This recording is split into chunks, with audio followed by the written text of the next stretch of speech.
പണ്ടാരം മെഡിക്കൽ കോളേജിലെ ശസ്ത്രക്രിയാ പിഴവിൽ സർക്കാരിനെതിരെ വിമർശനവുമായി പ്രതിപക്ഷം രംഗത്ത് വന്നു. മെഡിക്കൽ കോളേജുകളിൽ നിന്ന് നടന്നു പോകുന്നവർ മൂക്കിൽ പഞ്ഞി വെച്ച് മടങ്ങി വരുന്ന അവസ്ഥയാണ് ഇപ്പോഴുള്ളതെന്ന് രമേശ് ചെന്നിത്തല കുറ്റപ്പെടുത്തി. ആരോഗ്യവകുപ്പ് വെന്റിലേറ്ററിൽ അല്ലെങ്കിൽ മോർച്ചറിലെന്ന് കോൺഗ്രസ് നേതാവ് കെ മുരളീധരൻ. ആരോഗ്യവകുപ്പ് മന്ത്രി രാജിവെക്കണമെന്ന് ഷാനിമോൾ ഉസ്മാനും ആവശ്യപ്പെട്ടു. നേതാക്കളുടെ പ്രതികരണങ്ങൾ. സർക്കാർ ആശുപത്രി കെടുകാര്യസ്ഥതയുടെ പര്യായമായി മാറിയിരിക്കുന്നു.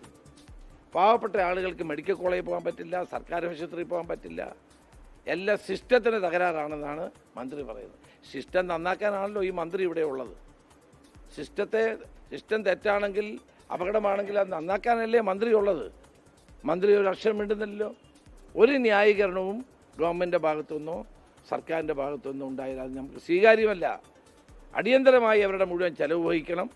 ഇവർക്ക് അടിയന്തരമായി എല്ലാവിധത്തിലുള്ള സഹായങ്ങളും ചെയ്തു കൊടുക്കണം. ശസ്ത്രക്രിയയ്ക്ക് ചെയ്യുന്നതോടെ വയറ്റിനകത്ത് കത്രികയിടുന്ന ചികിത്സയാണ് ഇപ്പോൾ കേരളത്തിൽ നടന്നുകൊണ്ടിരിക്കുന്നത്.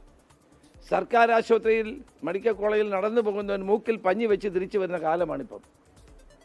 പല മെഡിക്കൽ കോളേജുകളുടെ സ്ഥിതി അതാണ്.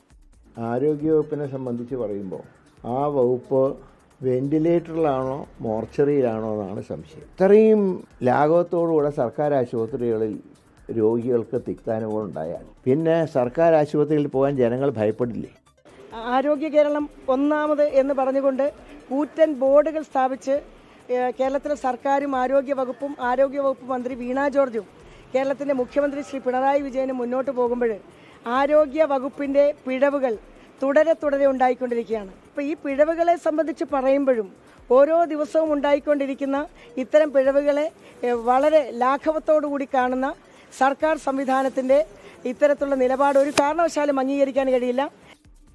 ലോകത്തെവിടെയായാലും ഏത് സമയത്തും 24 വാർത്തകളും ഓഗ്മെന്റഡ് റിയാലിറ്റി പാക്കേജുകളും എക്സ്പ്ലെയിനറുകളും വിശദമായി കാണാൻ ഞങ്ങളുടെ യൂട്യൂബ് ചാനൽ നിങ്ങൾക്ക് സബ്സ്ക്രൈബ് ചെയ്യാം.